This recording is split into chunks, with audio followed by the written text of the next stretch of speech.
மிருகத்தின் முத்திரை நமக்கு எதை குறிக்கிறது? வெளிப்படுத்தல் 13:16 அது சிறியோர், பெரியோர், ஐஸ்வர்யவான்கள், தரித்திரர், சுயாதீனர், அடிமைகள் இவர்கள் யாவரும் தங்கள் தங்கள் வலது கைகளிலாவது நெற்றிகளிலாவது ஒரு முத்திரையை பெறும்படிக்கும் என்று கூறுகிறது.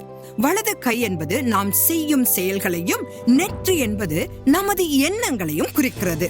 மிருகத்தின் முத்திரையை பெறும் அனைவரும் உண்மையான மேசியாவாகிய இயேசு கிறிஸ்துவை நிராகரிப்பதன் மூலம் அந்தி கிறிஸ்துவுடன் உடன்படிக்கை செய்து கொண்டிருக்கிறார்கள் என்று அப்போஸ்தலன் யோவான் கூறுகிறார். மிருகத்தால் தூண்டப்பட்ட காரியங்களை சிந்தித்து செயல்படுவது பரிசுத்த ஆவியானவருக்கு இல்லை என்று சொல்வதற்கு சமம். அதற்கு முன்பாக 2 தெசலோனிக்கேயர் 2வது அதிகாரம் 3-7 வரை எழுதப்பட்டபடி மணவாளனான இயேசு கிறிஸ்துவுக்காக ஆயத்தமாக்கப்பட்ட மணவாட்டியை பரிசுத்த ஆவியானவர் எடுத்துக்கொள்வார் என்று எதிர்பார்க்கப்படுகிறது.